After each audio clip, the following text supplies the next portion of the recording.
Não, eu não te enganei com a capa e o título desse vídeo. Realmente existe um plano que ganha para as brancas e um jeito de abrir a posição. Que é loucura, né? Porque aqui a primeira vez que a gente olha para essa posição, né? Pelo menos para mim aqui, eu acho que tá completamente empatado, né? Tá trancado, isso aqui não tem como ter nenhum progresso aqui de brancas, mesmo estando com material a mais. Mas tem, e eu vou te mostrar nesse vídeo. Então, sem mais nenhuma enrolação, vamos analisar, né? A primeira coisa que a gente tem que perceber é a mobilidade das peças, né? Os dois cavalos aqui estão completamente trancados pelos peões, tá? Então, eles não podem se mover aqui dentro do nosso espaço aqui de brancas. Outra coisa muito importante é que se a gente jogar um lance como torre G2 aqui, embora seja o primeiro lance, né, da sequência aqui que causa a manobra do problema, a gente não tá forçando nada, né? Porque, claro, se a gente vai ver, né, depois que aqui H toma G2 não é bom para as pretas, mas as pretas sempre vão ter a opção de mover o rei aqui e manter a posição fechada. Então a gente tem que oferecer uma peça que os peões possam capturar, mas que ao mesmo tempo crie o contato. E o único contato que a gente tem nessa posição é com dama em A2, tá? Que cria, né, o contato no peão de B3. Então esse seria o único jeito de abrir a posição, que agora é muito prematuro. A gente não pode fazer esse lance agora, mas a gente tem que preparar esse lance. Então essa é a ideia geral aqui do plano que a gente vai ter que construir com manobras na nossa posição. E para ter em mente o nosso plano geral, a gente precisa ter também em mente, né, um sisteminha aqui de quando que a gente vai jogar a dama A2, né? Porque a gente está...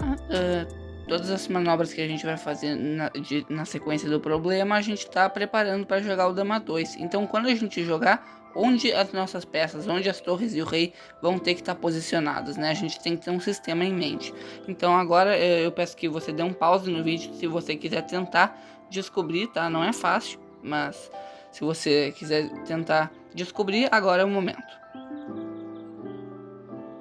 Bem, eu sei que esse exercício pode ter sido um pouco difícil ou não para você, mas aqui a gente precisa analisar que logo depois que quando a gente joga dama A2 e o peão de B nos captura, a gente tem o lance de iniciativa aqui B4, tá? Usando um peão para tentar criar um peão passado. E se tomar de passagem com qualquer um dos peões, aqui já entra a ideia-chave aqui do problema, que tem que ter uma torre em C2 para sacrificar pelo peão de A2 que está sendo protegido, e depois a gente traz o rei para B2, tá? Então, na prática seria mais ou menos assim. Digamos, né, a gente vai jogar aqui torre G2, não pode capturar, porque senão a gente joga torre G1 e abre a posição com o nosso peão de H, né? Aqui o ponto aqui, o peão de H ficaria aberto, então depois a gente traz o rei para apoiar a torre na casa de E2, e de novo não pode capturar, porque a gente abriria o peão de D e conseguiria casas para o cavalo, por um dos cavalos aqui que abriria a posição. Então depois que a gente manobra o rei e passa a torre para C1, a gente usa aqui o rei também para passar a torre até C2, tá? Que de novo não pode capturar, porque abriria ou o peão de B ou o peão de D. Por exemplo, né, aqui digamos que se o peão de D captura, a gente simplesmente vai poder jogar um lance aqui como D3 e abrir a posição, né? Porque a gente consegue liberar a casa de D2 para os cavalos, para um dos cavalos, e depois sacrificar em B3 o cavalo, já que ele é uma peça que consegue pular as outras, né? Então aqui ele já cria uma ruptura e a gente consegue avançar o nosso peão de A, por exemplo, né? Então, sabendo que a torre não pode ser capturada, a gente consegue jogar o nosso plano de dama A2 aqui, só para ilustrar o que eu estava falando, né? Depois que toma, a gente joga B4 e aqui, né, dá para tomar de passagem com os dois peões, mas nenhum funciona, porque a gente vai sacrificar a torre pelo peão de A2 e depois trazer o rei em B2. Era isso que eu estava querendo dizer, né? Se você não conseguiu visualizar. Então depois de B4 aqui, teria que promover para dama aqui as negras, e a gente só botaria nossa torre em B2 aqui, trancando a dama das negras. E esse é o ponto principal do problema. Vale citar que essa variante está errada, tá? Não é essa a correta solução, mas depois eu vou voltar aqui. É isso que deixa mais fascinante o problema, ainda mais engraçado Porque eu só tô mostrando a ideia para vocês. Essa daqui não é a solução correta, né? Mas aqui, né, torre B2, a gente joga e a dama tá completamente trancada. Agora a nossa ideia vai ser avançar o peão de B, né? Digamos aqui o rei vai ficar passeando, né? E a gente vai ir avançando o peão de B sempre que a gente pode. E quando a gente não puder, a gente gasta um tempo com a torre e depois avança, porque a dama tá trancada, só pode mexer o rei, as pretas aqui, né? E a gente avança de novo, né? E aqui a gente vai promover, basicamente, então a melhor tentativa das pretas seria sacrificar a dama pela torre, o que ainda tá ganho, porque a gente vai levar o nosso rei até F2 lá, para suportar com que a torre saia, né, já que os dois cavalos estão presos aqui, e daí a gente vai conseguir liberar a torre e ganhar aqui, né. Então agora você pode estar se perguntando, né, por que essa variante está errada, né, por que eu disse que essa não era a solução do problema.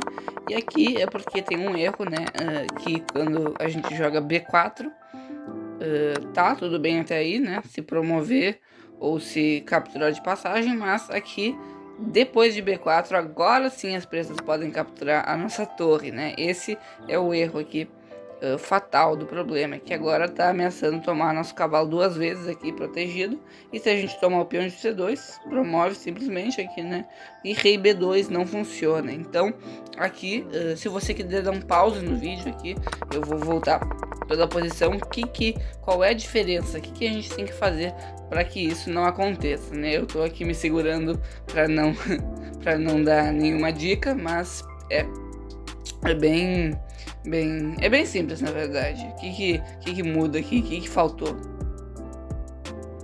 Bem, então nesse caso, para a gente ganhar depois que a nossa torre é capturada aqui com D toma C2, o ponto é que a nossa outra torre tem que estar em jogo também. Ela teria que estar em... não teria que estar tapada ali pelo cavalo de F1, tá? Ela teria que estar no jogo aqui. Então vamos voltar desde o início e vamos fazer isso, tá? Aqui manobrando a torre de novo, né? Tá, já terminou uma torre, a gente vai trazer outra torre. Agora, pra gente ver a diferença, vamos botar aqui a torre em C2, o rei em C1. Agora não funciona mais, né, o D toma C2 aqui, porque a gente joga rei B2 e nosso cavalo tá defendido, né? Se tomar a gente só simplifica e a gente tá ganho aqui, né? Mas aqui voltando, se promover também não vai funcionar aqui, né? Então nesse caso a gente tá ganho. Essa é a diferença que precisava ser feita, né? A torre não poderia estar tapada pelo primeiro cavalo, na primeira fileira pelo cavalo de F1, né? Então aqui, seguindo a variante principal, agora a gente ganha bem mais fácil. Inclusive a gente não tem que trazer a torre que antes a gente tinha que trazer, né? Depois que sacrifica a dama, nossa torre já está aberta ali, consegue passar. E daí, né, a melhor tentativa agora é que o peão tome.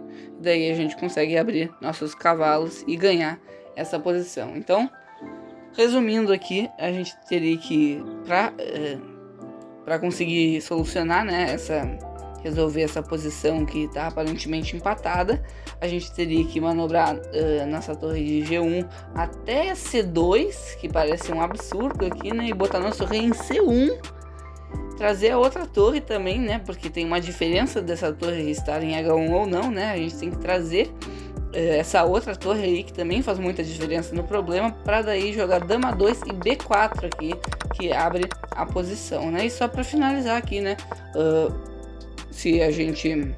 se não for capturada a dama aqui, a gente pode simplesmente, né, aqui avançar um dos peões passados que vai criar aqui. Por exemplo, se a gente sacrifica a nossa dama aqui, né, e a gente vai criar um peão passado na coluna A ou na coluna C. Aqui a gente vai conseguir aproveitar isso, né? Então eu espero que você tenha achado essa posição interessante, né, e fascinante, essa solução do problema. Então não esquece de deixar a tua curtida aí, se gostou, né, dessa análise, se achou interessante alguma coisa aqui para retribuir o valor desse vídeo, e te inscreve no canal aqui, que eu tô trazendo bastante, né, conteúdos variados de xadrez. Eu acho que essa parte dos problemas é melhor aqui pro canal. É um conteúdo que realmente se destaca, né, que é mais descontraído. E também eu vou trazer aqui partidas clássicas e como melhorar no xadrez aqui, né? Algumas dicas. Então te inscreve no canal para não perder nada disso e até mais, fechou?